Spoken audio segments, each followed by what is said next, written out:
जंग के लिए मुसलमानों की तैयारी। उसी वक्त रसूल करीम सल्लल्लाहु अलैहि वसल्लम ने अपने सहाबा को जंग के लिए तैयार किया और उनकी सफबंदी की और दस्ते बनाए और मारके में हिस्सा लेने के लिए अपने चुनिंदा सहाबा में से झंडे तकसीम किए।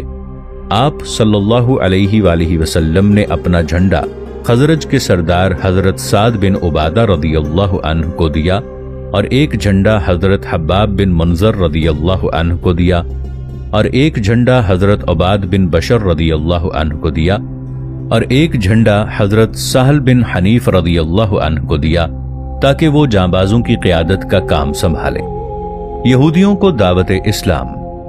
बावजूद के वादी उल क़ुरा के यहूदियों ने जारहियत में इब्तिदा की थी, फिर भी रसूल करीम सल्लल्लाहु अलैहि वसल्लम ने उनसे जंग करने में जल्दबाजी से काम नहीं लिया, बल्कि आप सल्लल्लाहु अलैहि वसल्लम की आरज़ू थी कि उनकी खूंरेज़ी ना हो और इन यहूदियों को हिदायत नसीब हो। आप सल्लल्लाहु अलैहि वसल्लम ने उन्हें दखूले इस्लाम की दावत दी और उन्हें यकीन दिलाया कि अगर उन्होंने इस्लाम कबूल कर लिया तो वो अपने अमवाल को महफूज कर लेंगे और उनकी खूंरेज़ी भी नहीं होगी और उनका हिसाब अल्लाह ताला के ज़िम्मे होगा। यहूदियों का दावत इस्लाम को रद्द करना और जंग के लिए जल्दी करना। मगर रसूल करीम सल्लल्लाहु अलैहि वसल्लम की मुसालिहाना दावत का जवाब वादी उल क़ुरा के यहूदियों ने जंग को भड़काने की सूरत में दिया। उन्होंने आप सल्लल्लाहु अलैहि वसल्लम की दावत को रद्द करके जंग के लिए जल्दी की और उनका एक शाहसवार कलों से बाहर आकर मुबारज़त तलब करने लगा। उसके मुकाबले में हजरत जुबैर बिन अवाम रदियल्लाहु अन्हु निकले और उसे कत्ल कर दिया। फिर एक और शाहसवार निकला, उसे भी जुबैर रदियल्लाहु अन्हु ने मुकाबले में निकलकर कत्ल कर दिया। फिर एक और यहूदी निकला, उसके मुकाबले में हजरत अली बिन अबी तालिब रदियल्लाहु अन्हु निकले और उसका काम तमाम कर दिया। फिर और दो शाहसवार निकले, उन दोनों के मुकाबले में हजरत अबू दजाना रदियल्लाहु अन्हु निकले। आपने यके बाद दीगरे दोनों को ढेर कर दिया। ये मुबारज़त मुसलसल जारी रही, यहां तक कि यहूदियों के 11 आदमी मारे गए। जब कभी उनका कोई आदमी मारा जाता, रसूल करीम सल्लल्लाहु अलैहि वसल्लम बकिया लोगों को इस्लाम की दावत देते। मुसलमानों और यहूदियों के दरमियान शाम तक मुसलसल जंग जारी रही और जब नमाज का वक्त आ जाता, रसूल करीम सल्लल्लाहु अलैहि वसल्लम अपने सहाबा के साथ नमाज पढ़ते और हर नमाज के बाद यहूदियों को दावत इस्लाम देते, लेकिन वो इनकार करते रहे और मुसलसल लड़ते रहे। यहूदियों का इताअत करना। दूसरे दिन मुसलमानों ने यहूदियों पर बड़ा तबाहकुन हमला किया। अभी सूरज नेजा भर भी बुलंद ना हुआ था कि यहूदियों ने इताअत का ऐलान कर दिया और अपने आप को मुसलमानों के हवाले कर दिया। वादी उल क़ुरा को बज़ोर क़ुव्वत फतह किया गया और ये पूरी की पूरी वादी मुसलमानों को गनीमत में मिली। वादी उल क़ुरा में यहूदियों को रहने की इजाजत देना। हजरत सल्लल्लाहु अलैहि वसल्लम ने वादी उल क़ुरा के यहूदियों से भी खैबर के मगलूब यहूदियों की तरह सलूक किया, मगर इताअत इख्तियार करने के बाद आप सल्लल्लाहु अलैहि वसल्लम ने वादी उल क़ुरा के किसी यहूदी को कत्ल नहीं किया। आप सल्लल्लाहु अलैहि वसल्लम ने वादी उल क़ुरा के यहूदियों को वादी में रहने की इजाजत फरमाई और खजूरों और जमीन को उनके पास रहने दिया कि वो इसकी देखभाल करें और इसमें काश्तकारी किया करें और इसके मुआवजे में से इसकी निस्फ आमदनी लें, जैसा कि आप सल्लल्लाहु अलैहि वसल्लम ने खैबर के यहूदियों के साथ किया था। आप सल्लल्लाहु अलैहि वसल्लम ने वादी उल क़ुरा में फकत 4 रोज क़याम किया। किसी मौरख ने यह जिक्र नहीं किया कि मुसलमानों ने वादी उल क़ुरा के यहूदियों की औरतों और बच्चों में से किसी एक फर्द को भी कैदी बनाया हो। मालूम होता है कि वो मुआफ़ी लेने में कामयाब हो गए थे, जैसा कि खैबर के निस्फ सानी के यहूदी कामयाब हो गए थे। वादी उल क़ुरा के यहूदियों की इताअत इख्तियार करने से जज़ीरा अरब में यहूदियों के सबसे ताकतवर मोर्चे का खात्मा हो गया, जिसने सुकूत खैबर के बाद मुसलमानों का मुकाबला किया था। नाज़रीन, आगे बढ़ने से पहले कमेंट सेक्शन में हमें अपनी आरा से जरूर आगाह कीजिएगा कि आपको हमारी ये सीरीज कैसी लग रही है। मैं हूं ताहिर उबैद चौधरी। आइंदा आने वाली अक़साद से बाखबर रहने के लिए हमारे चैनल को सब्सक्राइब कर लें और साथ मौजूद बेल आइकॉन को जरूर क्लिक कर लें। शुक्रिया। तैमा के यहूदियों का जिजिया अदा करना। वादिये तैमा जजीरे के शिमाल मगरबी हिस्से में वाक़े है। वहां कुछ यहूदी रहते थे जो बड़े साहिब कुव्वत थे और उनके कले पहाड़ों की चोटियों पर थे। उनके मुताल्लिक तवक्को थी कि वो कुछ मुकावमत करेंगे, मगर जब उन्हें यह खबर मिली कि खैबर, फिदक और वादियुल कुरा ने मुसलमानों की इताअत इख्तियार कर ली है, तो उन्होंने अपनी तरफ से रसूल करीम सल्लल्लाहु अलैहि वसल्लम की खिदमत में सुलह की दरखास्त की और मुसलमानों को जिजिया देने की भी पेशकश की। रसूल करीम सल्लल्लाहु अलैहि वसल्लम ने उनसे जिजिया को कबूल कर लिया और उनके अम्वाल उनके पास ही रहने दिए और मुसलमानों ने उनकी किसी चीज पर कब्जा ना किया, क्योंकि वो जिजिया देने से अहले जिम्मा यानी दारुल इस्लाम में जिजिया देकर रहने वाले गैर मुस्लिम हो गए थे। उनकी पोजीशन इस जंगबाज दुश्मन की ना थी जो जंग के बाद इताअत इख्तियार करता है। इसलिए जब हजरत उमर रदियल्लाहु अन्हु ने अपने अहद खिलाफत में खैबर के यहूदियों को जिलावतन किया, तो तैमा के यहूदियों को जिलावतन ना किया, बल्कि उनको उनके घरों में आजाद छोड़ दिया, क्योंकि वो अहले जिम्मा थे और उनसे कोई ऐसी बात भी सरजद न हुई थी जो इस अहद को तोड़ने का बाइस बनती, जिसके मुताबिक मुसलमानों ने उनके खून की हिफाजत की और उनके अम्वाल के जिम्मेदार बने रहे। कबीला फजारा की साजिश। गतफान का फजारा कबीला नजदी कबाइल में से सबसे ज्यादा सरकश और मुसलमानों पर सबसे बढ़कर सख्त था। उसने अपने सरदार आइनैया बिन हसन की क़यादत में साजिश की कि वो खैबर के यहूदियों की 4000 जाबाजों से मदद करें ताकि वो भी मुसलमानों के साथ जंग करने में उनके साथ हों, जैसा कि इसकी तफसील इस सीरीज में पहले बयान हो चुकी है। नीज गतफान के कबाइल, खासकर फजारा, अपने आप को खैबर के यहूदियों का हलीफे अव्वल समझते थे। आइनैया ने दोबारा यहूदियों की मदद करने की कोशिश की, लेकिन वो वक्त गुजर जाने के बाद खैबर पहुंचा। उसने देखा कि हजरत नबी करीम सल्लल्लाहु अलैहि वसल्लम अपनी फौज के साथ खैबर के तमाम नवाह पर काबिज हो चुके हैं, तो वो नाकामी और नामुरादी का दामन घसीटता हुआ अपने साथियों के साथ गतफान की तरफ वापस आ गया। फजारा का हजरत सल्लल्लाहु अलैहि वसल्लम का रास्ता रोकने की कोशिश करना और आप सल्लल्लाहु अलैहि वसल्लम का उसे चैलेंज देना। बावजूद के फजारा के खैबरी हलीफों पर तबाहकुन शिकस्त नाजिल हो चुकी थी और इस शिकस्त की वजह से उसकी उम्मीदों पर पानी फिर गया था, फिर भी इस कबीले के जवानों को मुसलमानों पर हमला करने और उन पर गालिब आने की उम्मीद बहकाती रही। लिहाजा फजारा ने आइनैया बिन हसन की क़यादत में फैसला किया कि खैबर से वापसी पर मुसलमानों पर हमला किया जाए। इस गरज के लिए उन्होंने उन इलाकों से जो मदीना की तरफ वापस आते हुए रसूल करीम सल्लल्लाहु अलैहि वसल्लम के रास्ते में पड़ते थे, बहुत सी फौजों को इकट्ठा किया। जब हजरत नबी करीम सल्लल्लाहु अलैहि वसल्लम को इत्तला मिली कि फजारा आप सल्लल्लाहु अलैहि वसल्लम से जंग करने का ख्वाह है, तो आप सल्लल्लाहु अलैहि वसल्लम ने उसे चैलेंज दिया और एक जगह मुकर्रर फरमाई कि वो वहां पर उसके जवानों से जंग करेंगे। इस नबवी चैलेंज के पहुंचते ही फजारा के लीडरों के क़ुव्वात जवाब दे गए और वो सख्त खौफजदा हो गए और अपने फैसले से रूगर्दां हो गए और भाग गए। और जब उन्हें पता चला कि रसूल करीम सल्लल्लाहु अलैहि वसल्लम ने उनकी जानिब अपनी फौज के साथ मार्च कर दिया है, तो वो खौफजदा होकर आप सल्लल्लाहु अलैहि वसल्लम के रास्ते से हट गए।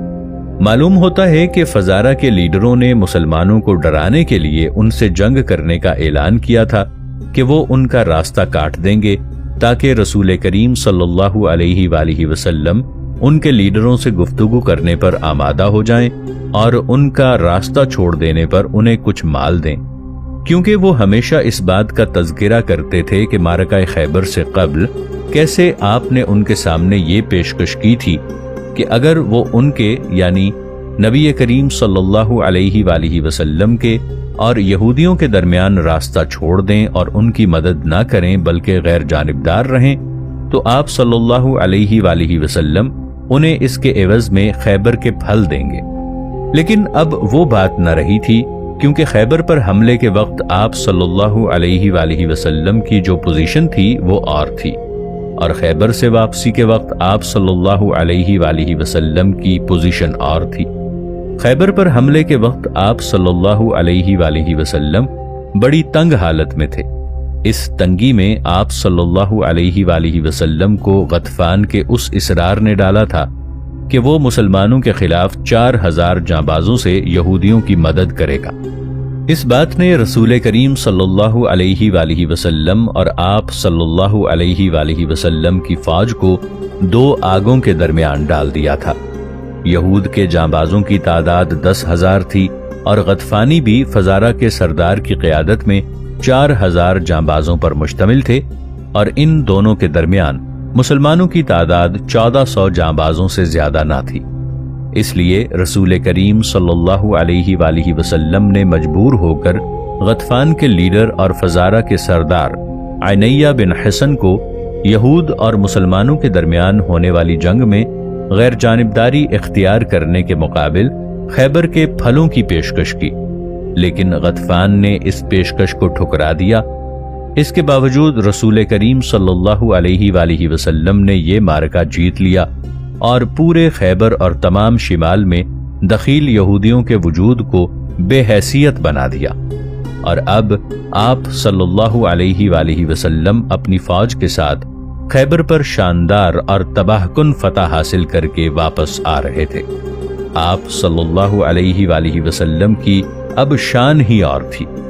10,000 یہودی جانبازوں کی حد سے بڑھی ہوئی فوج کو کچلنے کے بعد اب آپ کو نہ فزارہ کا خوف تھا نہ غطفان کا۔ آپ صلی اللہ علیہ وآلہ وسلم نے ساز و سامان والوں، کثیر التعداد اور بلند اور مضبوط قلعے والوں کو شکست دے دی تھی۔ اسی لیے جب فزارہ نے آپ صلی اللہ علیہ وآلہ وسلم کی واپسی پر آپ صلی اللہ علیہ وآلہ وسلم کے دستے میں فوجوں کو اکٹھا کر دیا تو آپ صلی اللہ علیہ وآلہ وسلم بالکل خوفزدہ نہ ہوئے، بلکہ آپ صلی اللہ علیہ وآلہ وسلم نے چیلنج دے کر اس کا مقابلہ کرنے کے لیے جگہ بھی مقرر کر دی، مگر وہ بھاگ گیا اور وہ راستہ بھی چھوڑ گیا جس میں اس نے آپ صلی اللہ علیہ وآلہ وسلم کو روکنے کا فیصلہ کیا تھا۔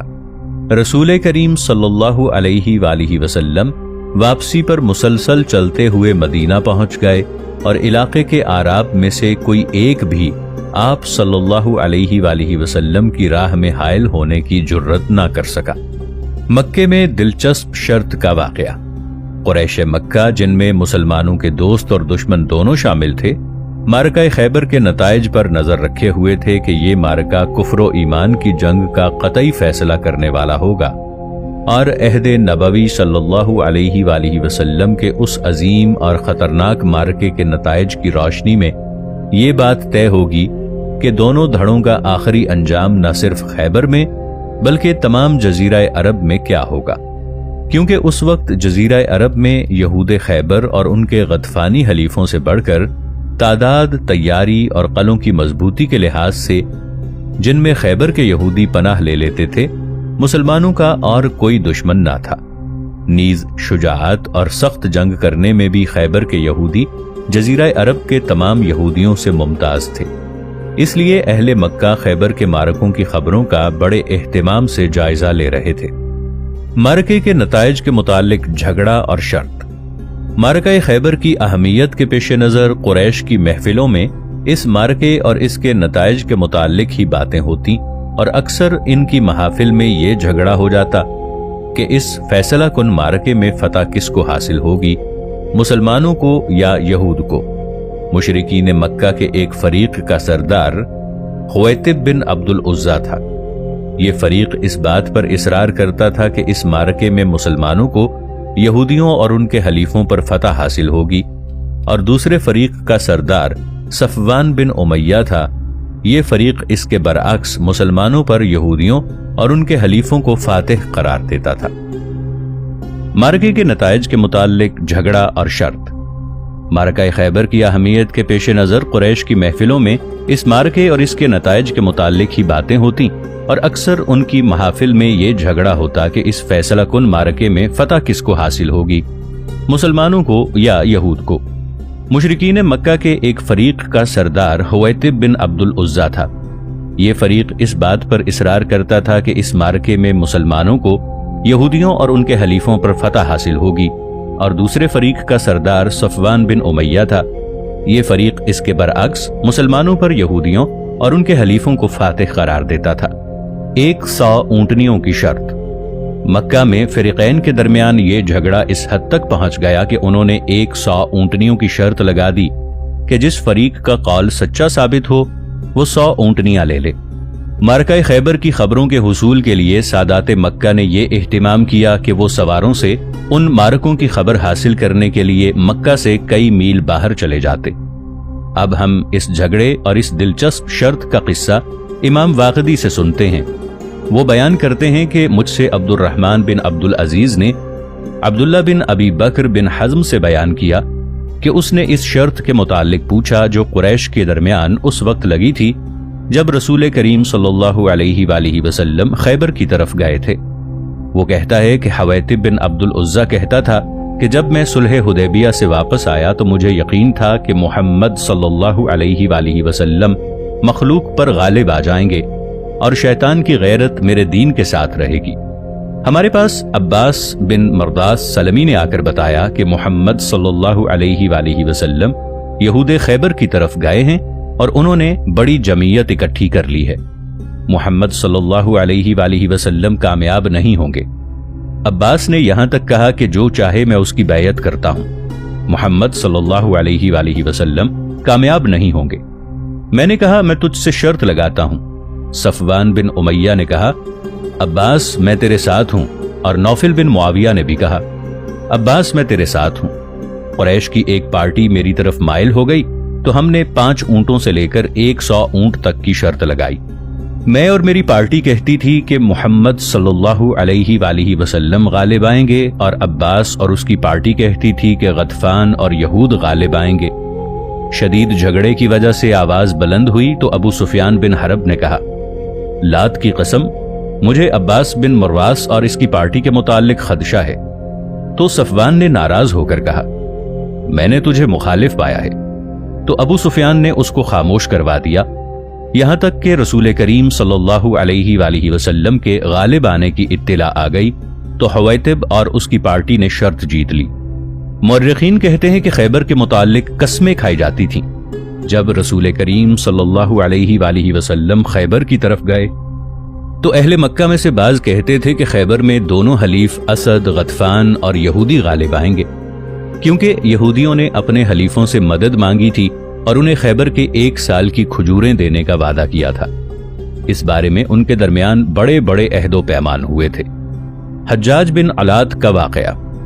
حجاج بن علات سلمی ثم الفہری اپنی لوٹ مار کے سلسلے میں نکلا ہوا تھا کہ اسے پتا چلا کہ رسول کریم صلی اللہ علیہ وآلہ وسلم خیبر میں ہیں، تو وہ مسلمان ہو کر خیبر میں رسول کریم صلی اللہ علیہ وآلہ وسلم کے ساتھ شامل ہو گیا۔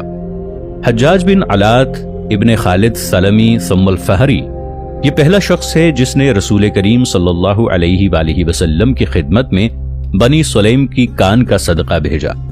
شام کے معرکوں میں شامل ہوا اور اہل شام کی طرف سے حضرت عمر رضی اللہ عنہ کی خدمت میں اس وقت نمائندہ بن کر آیا جب آپ نے اسے لکھا کہ اپنے اشراف میں سے کوئی آدمی میری طرف بھیجو۔ حجاج حضرت عمر رضی اللہ عنہ کے عہد خلافت میں فوت ہوا۔ خیر، یہ مسلمان ہو کر خیبر میں رسول کریم صلی اللہ علیہ وآلہ وسلم کے ساتھ شامل ہو گیا۔ ابن شیبہ بنت عمیر بن ہاشم مصعب عبدری کی بہن اس کی بیوی تھی۔ حجاج بڑا سرمایہ دار آدمی تھا۔ اس کی عرض بین السلیم میں سونے کی کانیں تھیں۔ اس نے عرض کیا یا رسول اللہ صلی اللہ علیہ وآلہ وسلم، مجھے اجازت دیجئے کہ میں جا کر اپنی بیوی سے اپنا مال لے لوں۔ اگر اسے میرے اسلام لانے کا علم ہو گیا تو میں اس سے کچھ نہیں لے سکوں گا۔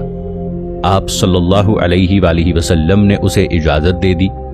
اس نے عرض کیا یا رسول اللہ صلی اللہ علیہ وآلہ وسلم، مجھے کچھ باتیں کیے بغیر چارہ نہیں۔ آپ صلی اللہ علیہ وآلہ وسلم نے اسے اجازت دے دی کہ جو چاہو کہو۔